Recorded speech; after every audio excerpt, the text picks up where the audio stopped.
Vykol som náhrad. Bolo mi povedané dneska zo strany polície a Ciska, že na Slovensko sa chystali extrémistov z Mijavy aj z rôznych futbalových klubov a že neodporúčia, aby som nastúpil. A tak som im veril, že som nastúpil do auta, som bol už na ceste domov, potom som si uvedomil, že no ale tu sú aj tisíce slušných ľudí. Áno! Kvôli vám som tu poviem, prosím vás, ak máte nenávisť v srdce, ak máte kocku v rukách, ak chcete napadnúť policajta, choďte domov, nechceme vás tu. Áno! Minulý týždeň súd v Bratislave zakázal zverejniť knihu, ktorú som napísal.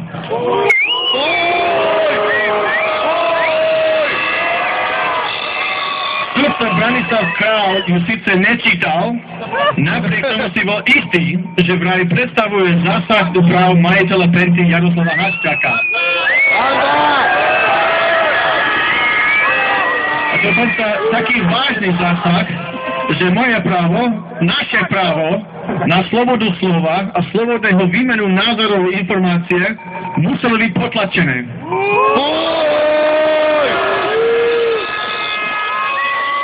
Právnický názor sudca Kráľa môže patriť jediným jemu.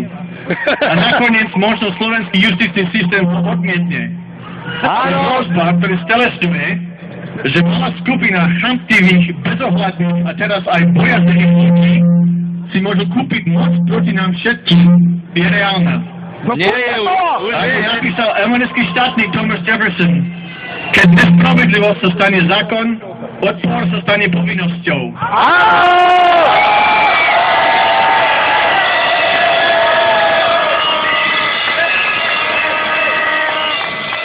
Takže to beriem ako moju občiansku povinnosť, aby som vám prečítal pár viec z tej hanebnej a zakázanej knihy.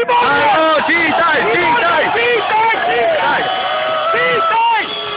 Nevysaká spisu Gorila a nespomína meno Haščák, hovorí dokonca o inej krajiny než tá, v ktorej žijeme, ale aj tak, tieto slova sa vraj nemôžu uverejňovať a vy ich si nemôžete prečítať. Dobre! Tak čítaj ty, no! Ja sa nestojí o tom, ak si to prečítať, ale to je už prvá vec. Frázu cnostnej minority poprvýkrát použil anglický historik. Opísal ňou politické nepokoje v Taliansku začiatkom 90. rokov. Potom, ako mafia dala zavraždiť dvoch odvážnych sudcov, ktorí poslali stovky gunnerov do basy. Opisy toho historika pripomínajú situáciu na Slovensku teraz. No? Písal o, citujem, degradácie vlády strán, o rozšírenej miere korupcie, o prevladujúcej povýšenosti a arogancii. Zároveň si všimol aj niečo pozitívne. V každej časti štátu sa vyvinul odboj, ktorý možno nazvať cnostné minority. To znamená, že vzdorujúce elementy, ktoré boli posadnuté myšlienkou, že oficiálna morálka krajiny, jej zákony a ústava by nemali slúžiť len ako figový list na zakrývanie korupcie.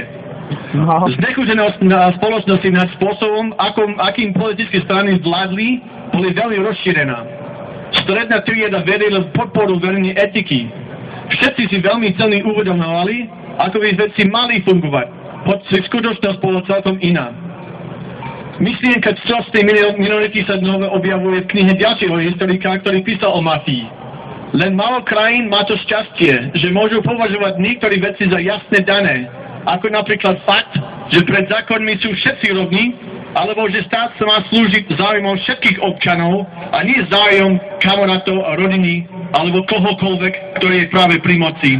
Áno!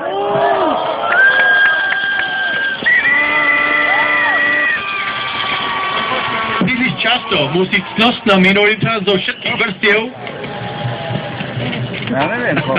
spoločnosti a všetkých politických presvedčení v Taliansku a nielen v Taliansku za tieto hodnoty dennodenne bojovať. Vybral som túto pasáž, lebo práve tak si predstavujem vás, ktorí si dnes tu stojíte, ako cnostná minorita. Znechútená spôsobom, ako strany doteraz viedli túto krajinu. Uvedomujúc, ako veci by mali fungovať. Stotožňujúc za hodnotami, ktorí zdieľajú slušní ľudia všade.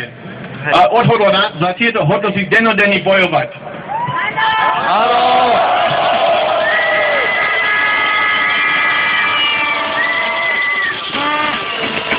Dá sa povedať, že ľudia, ktorí stojí na druhej strane od vás, ktorí kupujú politikov a sudcov ako čínske topánky na Milicikulej, to mafia.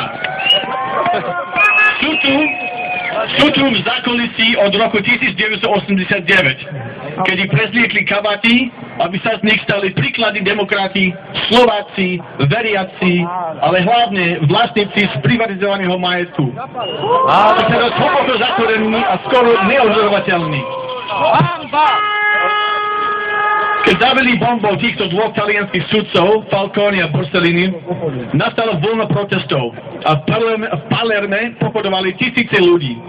Jeden z nich bol malý chlapec, nosil transparent, na ktorom bol napísaný na jednej strane "Chcem byť hodin na Falconeho" a na druhej strane "Chcem byť hodin na Borselliniho". Ja tiež mám chlapa. Má 12 rokov. Som rád, že necíti potrebu tu byť a že radšej rieši detské záležitosti. Výborne! Ale zároveň sa bojím, že ak si neporadíme teraz s tou našou mafiou, neskôr si zvolí inú formu protest. Že príde ku mne, keď bude mať 18 rokov, aby mi povedal, že chce odísť do Slovenska. No. Že ide radšej študovať do Anglicka. Že sa určite vráti, ale že teraz chce skúsiť život inde. Problém je, ako určite aj vy poznáte, že sa často nevrátia naše deti, naše bratia, naše sestry. A ak áno, sú nešťastní z toho, čo vidia. A ani sa nemusíme čudovať. Koľko rokov sme my sami zvykli na to, že je to jedno, čo sa hovorí alebo píše v novinách, aj tak sa nič nezmení. Nie je to normálne. To je ako keby sme boli žaby, ktorí sa pomaly uvarujú vo vode a ani si nevedujú, že zomrú. Neviem ako vy, ale ja mám už toho plné zuby.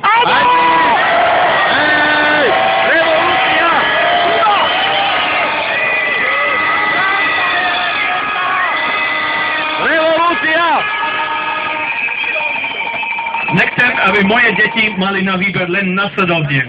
Buď musia upratať tú špinu, čo my sami sme nedokázali, alebo musia odísť žiť inde. Nie! Ja chcem byť schopný im povedať, že nastal zlom, že sme sa zobudili a že sme sa začali naozaj starať o veci verejne a spoločne. Že sme si uvedomili, že naše požiadavky a túžby sa dajú realizovať iba cez hlasy v parlamente. To znamená, napríklad, ak chceme spoločnú voľby na september, treba 90 hlasov v parlamente. Inak to nie. Že napriek tomu, že sme nevedeli, koho voliť a že nám bolo na grc z politiky. Ale ja tu radšej... Ja mám! Ja sama, Heli, Tak zamôž do tých rukyš aj dostať patka. A napriek tomu, že nám bol na grc z politiky, aj tak sme na volie zúčastnili.